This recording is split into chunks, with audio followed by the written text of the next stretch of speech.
Merci Père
pour la grâce.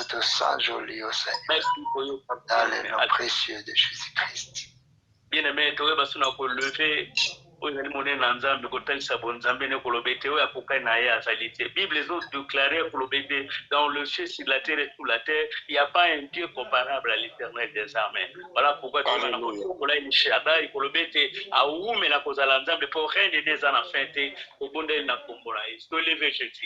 Éternel notre Dieu, Père de gloire, nous voulons encore te louer une fois de plus pour dire que dans le ciel, sur la terre et sous la terre, il n'y a pas un Dieu comparable à toi, Éternel. Alpha, Emmanuel, Omega, le tout-puissant Dieu. Parce que ton règne n'a pas de fin, Père de gloire. Viens et règne parmi ton peuple. Nous t'invoquons au nom de ton Seigneur. Connais tout la chaïron. Aimons et la chose accomplie. Seigneur, Tu es le vainqueur du tombeau, le vainqueur de la mort. C'est toi qui est de recevoir la louange, la gloire, l'adoration, la puissance, la victoire, la sagesse, la force. C'est toi, Seigneur. Alléluia. Oh, Jesus Christ, my God. Seigneur Dieu, Père de gloire, Papa, merci, Misusu, parce que vous avez malam. Que bana kopela biso tango oyo tika présence no koyeba komela katikati na biso Emmanuel le Dieu lokumu kembo masanzuli bana kozonga sotipa na yo ancela par excellence toi lokumu parce que bongi na yango na kombo na Yesu. Amen, amen, amen. Amen, amen, amen, amen. Nous continuons toujours na Oezali, thème na biso, le secret de la terre. J'ai pour autant suivi mes bien-aimés, qui n'ont précédé Ngaï. Vraiment, Nzamba Pambola, Apambola, Apambola. Pambola, Basal Nzamba Nyoso, Baleki Bosko Nanga, Yakolobela, sur le secret de la terre. Tout ça là qui, pour moi, était secret. Au départ, je disais, le gogo est bon, mamie. Alors, namonaki ete moto ayebi mabele koleka Nzambe azali te. Ye oyo ayebi kozala créateur, ye moto ayebaki na koforme apesa yango forme.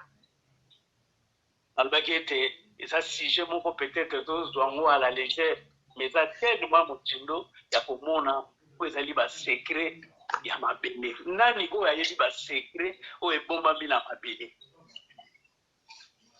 Je pense que Dieu, au hasard auteur de la création, c'est lui qui connaît les secrets de la terre. Mais c'est une grâce. Yahweh va comprendre que tout ça n'a malem. Nous avons été pour posséder la terre où il y a des autorités du colon. Nous avons la clé où il y a la biso pour mémoire. En fait, par des prières, les gens étaient offrir rapport à Dieu. Et si nous pouvons comprendre ezali nature na biso. La Bible dit, les Kolanaki, pasteur José, pasteur Théophile, pasteur Dolin, et je pense encore du chose d'Israël, tout le monde est passé par là. Afrolaki, où il a dit commencement. Et jamais dans votre passé, sans pour autant toucher où il a dit commencement pour en parler sur la terre. Au commencement, Dieu créa le ciel et la terre. Les Bibles sont dans la Bible. Mukanda Genèse, à chapitre 1, si je m'abuse, dans verset 2. Verset 1, chapitre 1, verset 1, tu n'as dit. Au commencement, Dieu créa le ciel et la terre. La terre était informe et vide. Il y avait de ténèbres à la surface de l'abîme, mais l'Esprit de Dieu planait au-dessus du ciel. Dieu créa le ciel et la terre pour être habité. Selon le livre d'Ésaïe, chapitre 45, verset 18. La terre n'a pas été créée pour être vide, mais pour être habitée.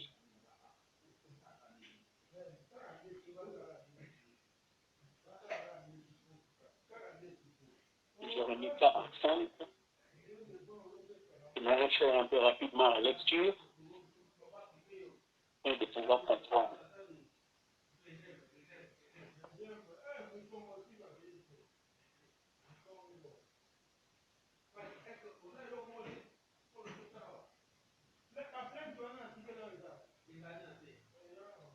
Isaïe, pardon, pas Jérémie, je me suis trompé. Dans le livre d'Ésaïe 45, verset 10. Je m'explique. La Bible dit ceci dans Ésaïe 45, verset 18.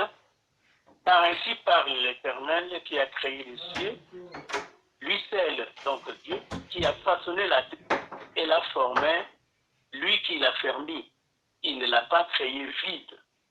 Il l'a façonnée pour qu'elle soit habitée. Je suis l'Éternel et il n'y en a point d'autre. Mais dis, il n'y a point de Dieu créateur. C'est lui, l'auteur, le créateur. Comme on a lu dans Genèse 1, verset 2, que la terre est devenue forte, inhabitable. Mais la pensée de Dieu était que la terre puisse être habitée. Et Jérémie va continuer à nous informer pour dire que la terre est devenue forte. Et si j'ai compris, c'est comme il devrait avoir une forme, bien forme, mais au finir, la terre est devenue informe.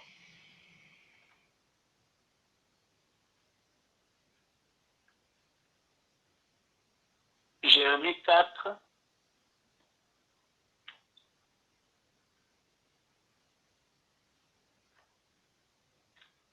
je vais lire un peu beaucoup plus de versets, histoire pour être un peu rapide.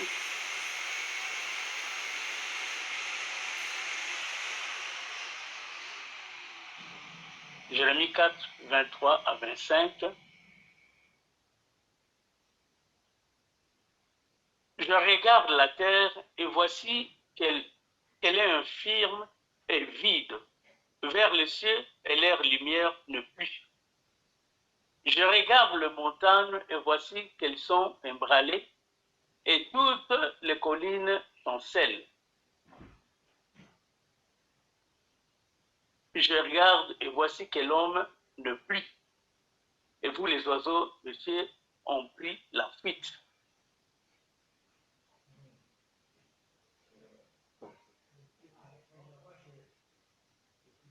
C'est comme la terre a pris forme et puis la terre a été devenue informe.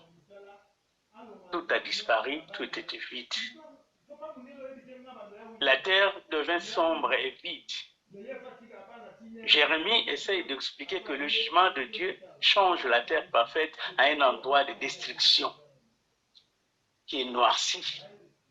Jérémie continue de décrire en décrivant le jugement de Dieu qui était sur la terre. En fait, Satan vint sur terre. Cette terre que nous pouvons dire qui n'a pas de forme. Essayons d'imaginer quand Satan fut jeté sur terre, lui qui voulait toujours prendre une grande position dans le ciel, en étant chef, la Bible dit qu'il avait une beauté indescriptible. Il était le reflet de la beauté de Dieu. Toutefois, dans sa rébellion, il désirait encore plus de gloire régner dans le ciel. Nous, même quand on était enfant, on a appris quand même qu'il y avait une bataille dans le ciel. Et Satan a été précipité avec ses anges sur terre. Ils furent jetés par terre. Et partout où il était, quand il regardait, il voyait l'image du Créateur. Le Créateur, donc lui, il détestait le Créateur. Il voulait prendre la place du Créateur. Il a été précipité sur terre. Nous voyons quand même l'image. Il était venu pour voler. Il était descendu sur terre pour tuer, pour détruire.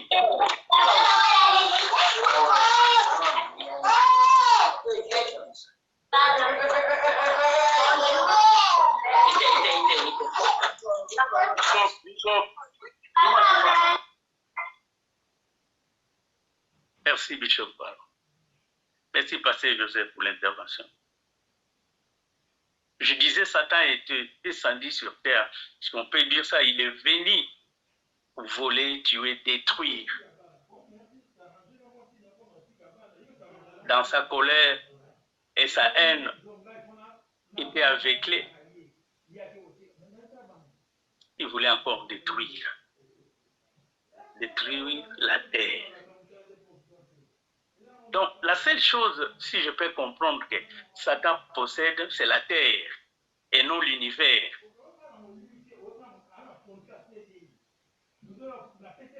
C'est un royaume qui est vide, informe, qui est dans une noirceur totale, qui est tout noir. Lui, il voulait régner sur tout l'univers. Mais regardez, c'est une petite partie qu'on lui a laissée seulement, la terre, qui est sombre et vide, afin de pouvoir y régner. Et Dieu, dans sa pensée, dit qu'il va restaurer quand même la terre. Parce que dans sa pensée, c'était que la terre puisse être habitée. Et la terre fut restaurée par Dieu. La Bible dit, l'Esprit de Dieu mouvait tout au-dessus des eaux. Et Dieu dit, que la lumière soit. Moi, je pense, Satan connaissait déjà la voix de Dieu. Une fois, Pasteur José nous a prêché, Dieu descendait et parlait avec Adam et Ève. Il était en communication avec eux. Alors, quand Dieu parle, il dit que la lumière soit et la lumière fit, le malin, ton diable, imaginons quel était le panique de Satan, d'entendre encore cette voix-là, afin de pouvoir créer. Il n'a pas de place en fait de pouvoir se cacher devant l'Éternel des armées. Il a entendu la voix. Il est tourmenté sur cette hauteur. Moi, je pense qu'il était vraiment horrifié en regardant encore Dieu donner la beauté à la terre originale. Pendant au moins plus de 5 jours, Dieu a commencé à créer. Alléluia. Et la terre fut créée par la parole. Nous allons aller calmement j'ai essayé de numérer quand même ce que la Bible dit à la création. Nous sommes toujours dans Genèse 1.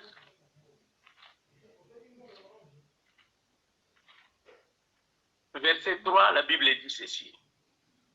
Dieu dit que la lumière soit et la lumière fut. Au verset 6, Dieu dit qu'il y ait une étendue entre les eaux pour séparer les eaux des eaux. Verset 9, Dieu dit encore que les eaux qui sont au-dessus du ciel s'amassent à un seul endroit et que la partie donc qui était sèche apparaisse. Il en fit ainsi. Verset 11, Dieu continue à créer. Dieu dit que la terre se couvre de verdure, d'herbes porteuses de semences, d'arbres fruitiers donnant sur la terre de fruits selon leur espèce et cueillant en eux leurs semences. Il en fit ainsi. Verset 14, Dieu dit qu'il y ait des astres dans l'étendue céleste pour séparer le jour et la nuit, que ce soit des signes pour marquer le temps, le jour et les années. Verset 20, Dieu dit que les eaux se mettent à grouiller d'êtres vivants et que sur la terre, les oiseaux volent sous l'étendue céleste. Verset 24, Dieu dit que la terre produise des êtres vivants selon leur espèce, bétail, reptiles, animaux terrestres, chacun selon son espèce, et il en fit ainsi. Verset 26, Dieu dit, faisons l'homme à notre image, selon notre ressemblance, pour qu'il domine sur les poissons de la mer, sur les oiseaux du ciel, sur les bétails, sur toute la terre et sur tous les reptiles qui rampent sur la terre. Verset 29, Dieu dit, voici que je vous donne toute herbe porteuse de semences et qu'il est la surface de toute la terre et tout arbre fruitier porteur de semences, ce sera votre nourriture. Amen. Au verset 27, la Bible dit, Dieu créa l'homme à son image. Il créa à l'image de Dieu, homme et femme, il le créa.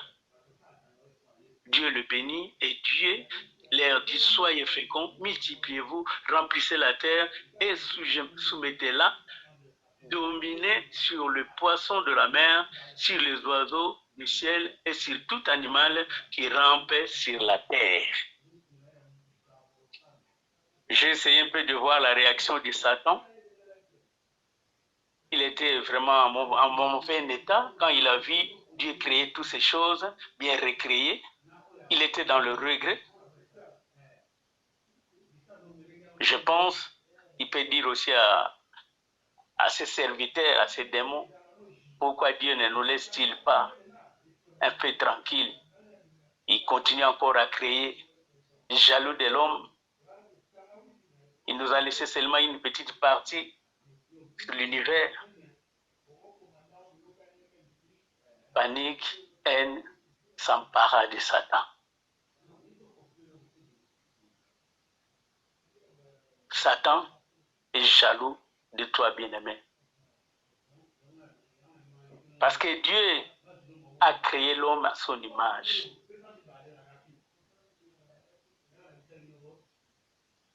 Le nom de Dieu, c'est le nom déjà qui est autoritaire.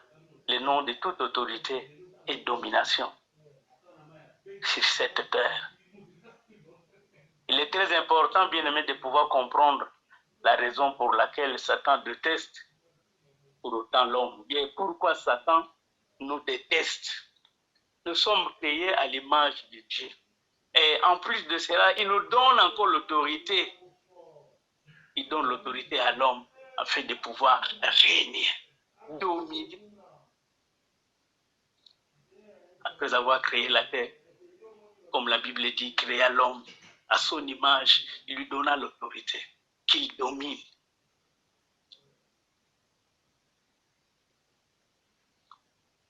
L'homme et la femme a été créés à l'image de Dieu. Dieu va prendre la terre afin de pouvoir former, comme Pasteur José nous a dit, c'est lui qui a donné la forme voulue à l'homme. Prend la terre. C'est un grand architecte. Il fait l'homme. Il va prendre sa vie. Il va souffler dans l'homme. J'ai beaucoup aimé, bien aimé. J'ai essayé de pouvoir voir un peu la terre. Il y a beaucoup de choses qui couvrent, que la terre couvre et que nous n'avons pas encore découvert. Nous voyons, il y a le diamant sous la terre. Il y a de l'or, il y a du pétrole, il y a manganèse, il y a beaucoup, tout un tas de choses. Il y a même des reptiles, bien tous ces petits animaux-là qui sont moindres peut-être plus que la fourmi qui sont encore sous terre, qu'on n'a pas encore connu, qu'on n'a pas encore vu. Sous la terre, sous l'eau, il y a beaucoup de choses que la terre couvre. Mais Dieu va chercher à prendre la terre qui a la valeur. Imaginez la terre où vous trouvez du diamant. Il y a du pétrole. Il y a toutes ces choses de valeur. Aujourd'hui, combien de gens qui sont en train de mourir au Congo afin de pouvoir chercher des matières, comme nous sommes en train aujourd'hui de pouvoir faire des téléphones, tout ça, des choses électroniques que nous avons aujourd'hui. C'est sous la terre. Dieu va prendre cette terre-là, qui a beaucoup de la valeur. Il va former un corps afin de pouvoir souffler. Quand je regarde Pasteur Dolin, je dis, il a beaucoup plus de valeur devant l'Éternel des armées. Quand je regarde Pasteur Michael, Pasteur José, Prof Nathan, les bien-aimés, nous avons beaucoup de la valeur aux yeux de l'Éternel. Il nous a créés. Plus loin, nous voyons, il est interdit, je pense, de pouvoir détruire ces corps que Dieu a créés. Voilà pourquoi Dieu t'interdit de ne pas te détruire. Beaucoup prennent du poison en fait de pouvoir se tuer. Ils se donnent la mort. Ils ne voient pas combien ils ont la valeur devant l'Éternel des armées. De prendre la terre. Là, on trouve beaucoup de valeur afin de pouvoir te former et te donner encore une forme et souffler encore sa vie en toi. Quelle valeur que nous avons devant l'Éternel des armées. Dieu donna sa vie, sa propre vie. Et quand je lis ces choses, je me dis, Dieu m'a aimé, Dieu m'a formé, Dieu a voulu que je puisse encore être sur cette terre et il me donne le pouvoir de pouvoir dominer. L'Éternel Dieu forma l'homme de la poussière du sol et insouffla dans ses narines un souffle vital et l'homme devint un être vivant. Je vis parce que Dieu l'a voulu. Tu vis parce que Dieu veut que tu puisses être en vie. Combien Dieu a investi en toi.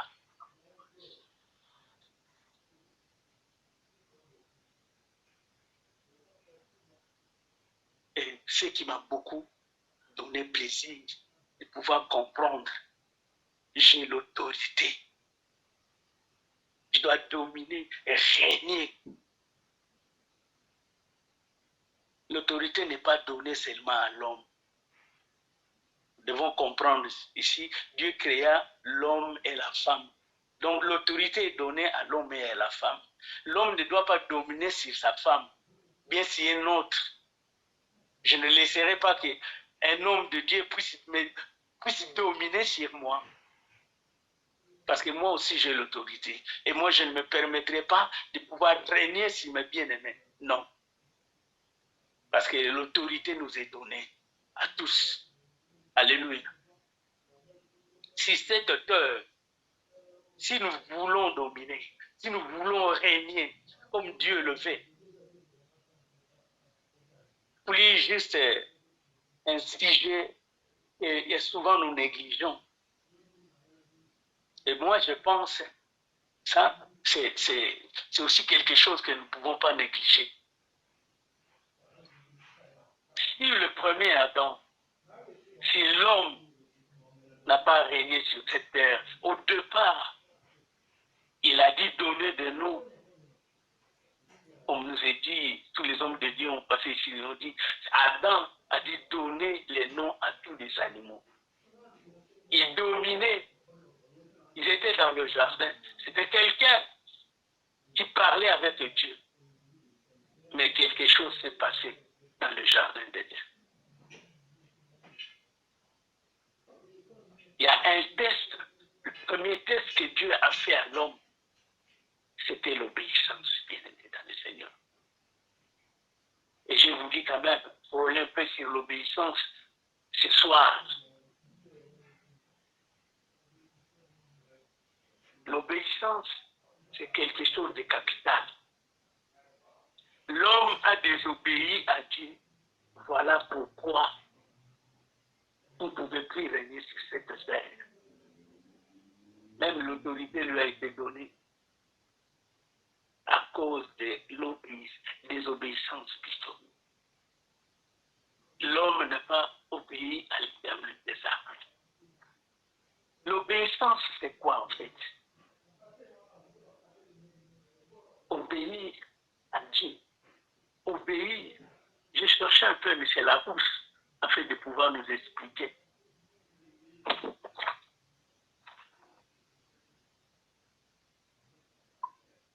J'ai perdu le manuscrit qu'il avait avec moi.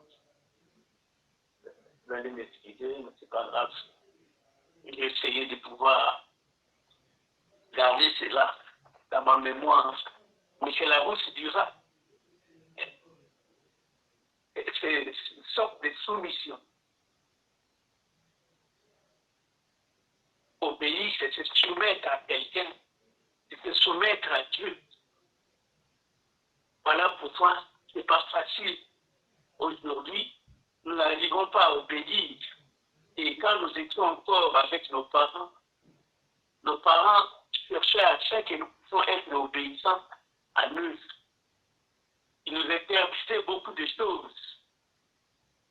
Et moi, je me rappelle, quand on te dit de revenir à la maison à 18h, tu dois être là. Si tu viens à 20h, bien à 21h, on ferme la parcelle, bien la maison est fermée. Pour que la maman à côté vienne supplier papa afin qu'on puisse ouvrir la porte et pouvoir entrer à la maison.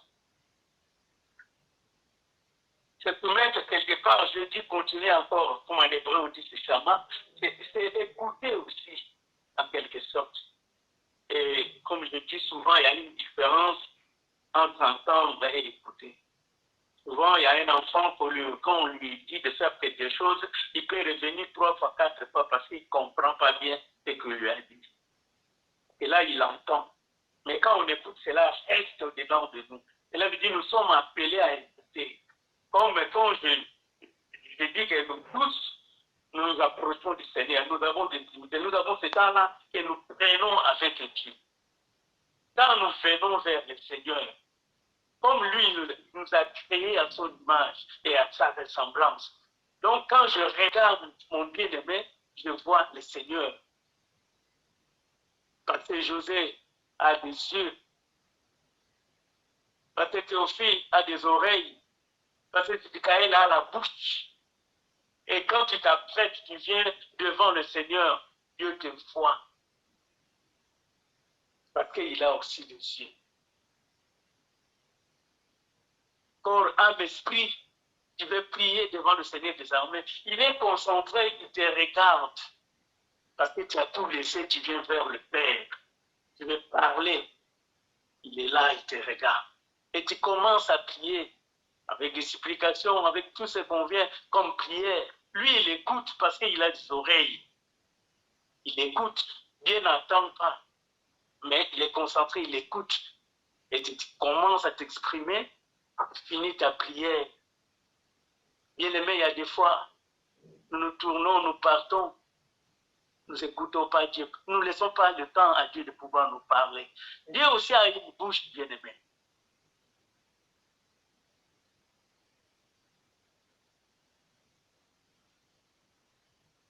Il y a des fois, nous attristons Dieu parce que nous partons et lui, peut-être il a envie encore de pouvoir nous répondre, mais nous partons. Laisse-moi te dire, vous pouvez venir tous les jours devant l'Éternel des armées, prier, demander. Sans l'obéissance, quand vous ne mettez pas, vous ne marchez pas sous la piété de la parole de Dieu, si vous n'obéissez pas, c'est comme un père. Nous sommes parents, souvent nous sommes faibles devant les enfants qui nous obéissent. Les enfants qui obéissent à leurs parents, les parents, je pense, font tout ce dont ils ont besoin. Notre Père, c'est pareil. Si nous demeurons obéissants, la parole marche sous la piété de sa parole. Il est faible. Il est là. Il agit à notre faveur. Et voilà pourquoi l'obéissance, c'est quelque chose de vraiment de capital. Si Adam et Ève ont échoué, ça c'est le premier texte que Dieu a fait à l'homme dans le jardin d'Éden. Je vous donne votre nourriture, mais l'arbre du milieu, vous ne toucherez pas, vous ne mangerez pas. Parce que le jour où vous en mangerez, vous mourrez. Et nous voyons le malin qui est venu, comme il était sur terre, il a dit, si c'est vrai, c'est que vous croyez. Non. Vous verrez, vous allez voir, vous serez comme lui. En les trompant, ils ont désobéi. La femme a dit, écoutez, amenant aussi à son mari. Nous connaissons tous l'histoire de la désobéissance. Alors, si cette terre bien-aimée, si tu veux régner avec l'autorité qui Dieu t'a conférée, tu dois au moins être obéissant à la parole de Dieu. Sans l'obéissance de la parole de Dieu bien-aimé dans le Seigneur, ce sera un peu difficile afin que tu puisses régner. Nous avons de clés, nous prions le Seigneur, nous gênons, nous offrons à Dieu. Ça nous ouvre aussi de portes, bien-aimés. Mais l'obéissance fait que Dieu puisse encore nous bénir davantage. Si tu obéis à la parole de Dieu, si tu n'es pas obéissant à la parole de Dieu, laisse-moi te dire,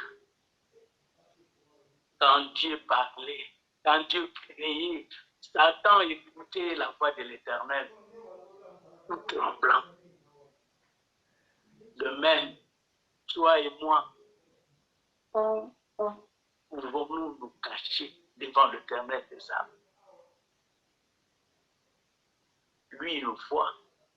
Il nous connaît mieux que nous-mêmes. Toi, tu te connais aussi là où tu te trouves. Si tu obéis à la parole de Dieu.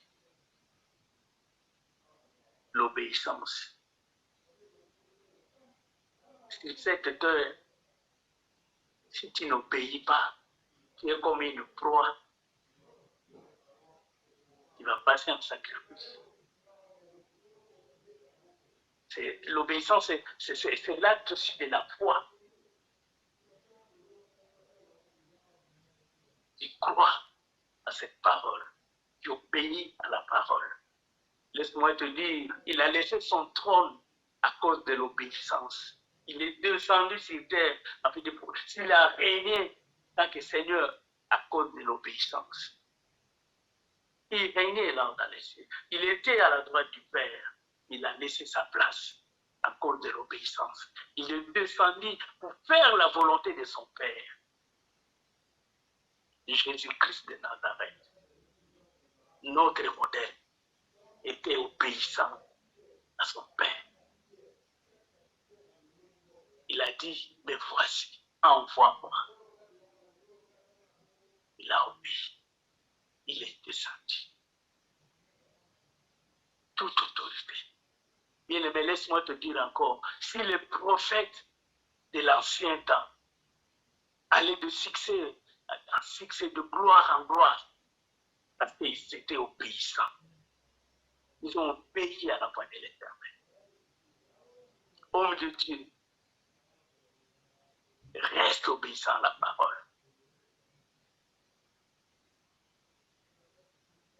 Sois obéissant et tu verras le miracle t'accompagner. De gloire en gloire, partout où tu iras.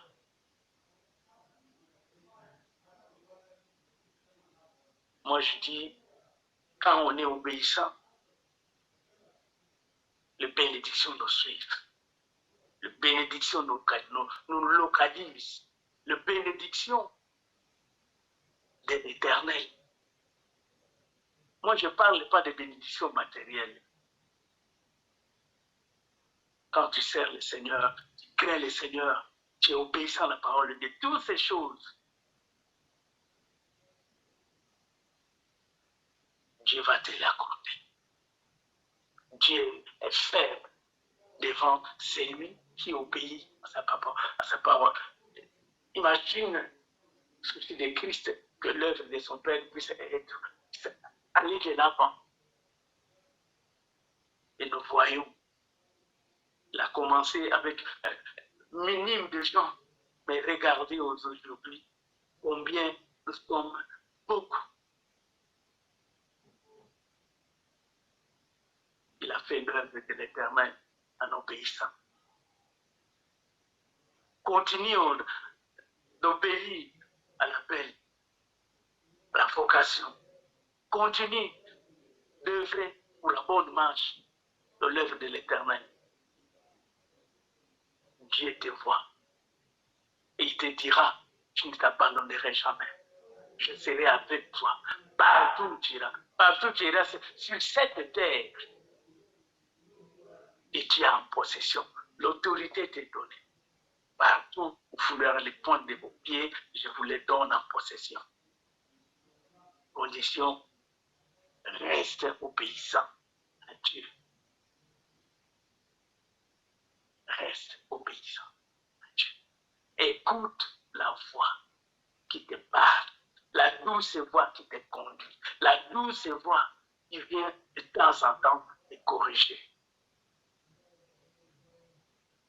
Voilà, je voulais juste nous exhorter ce soir de dire combien il est bien, doit être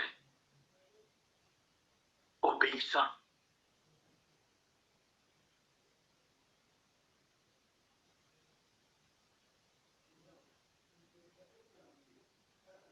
Si nous avons été créés par Dieu, bien aimés,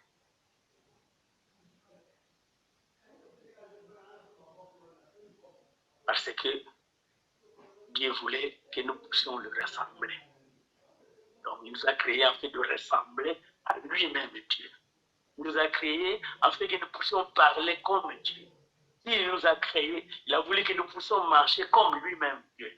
S'il nous a créés, il a voulu quand même que nous puissions régner avec lui. Voilà la raison pour laquelle il nous a créés à sa ressemblance. Nous avons en nous cette autorité-là de Dieu. Et laisse-moi te dire, il y a des fois, tu as peur, tu as des doutes. Non, la peur et les doutes, ce sont les ennemis de la foi. Tu as l'autorité que Dieu t'a léguée. Tu as cette toile-là. Partout où tu vas, on te voit comme enfant de Dieu. Tu as la marque de Christ. Bannis la peur, bannis les doutes. Satan peut te détester, bien-aimé, parce qu'il lui sait. Tu as l'image de Christ, tu as l'image de Dieu.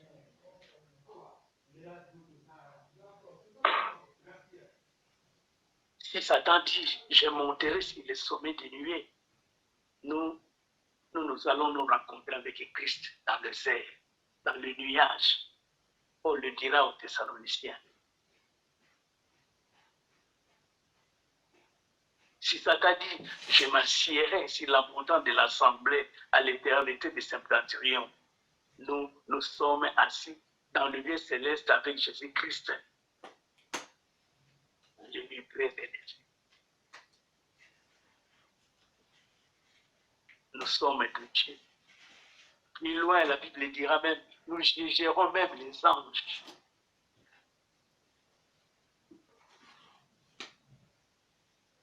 Tout est donné à l'homme.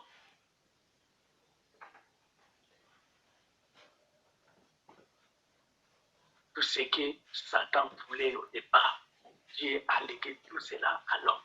Alors, pourquoi? Il ne faut pas avoir peur sur cette terre. La terre nous appartient, bien-aimés dans le Seigneur. Qui est capable de parler sur cette terre. Nous voyons les prophètes qui ont prophétisé parce que tu as la bouche de l'Éternel. Et Dieu puisse encore nous bénir ce soir. Merci pour votre attention.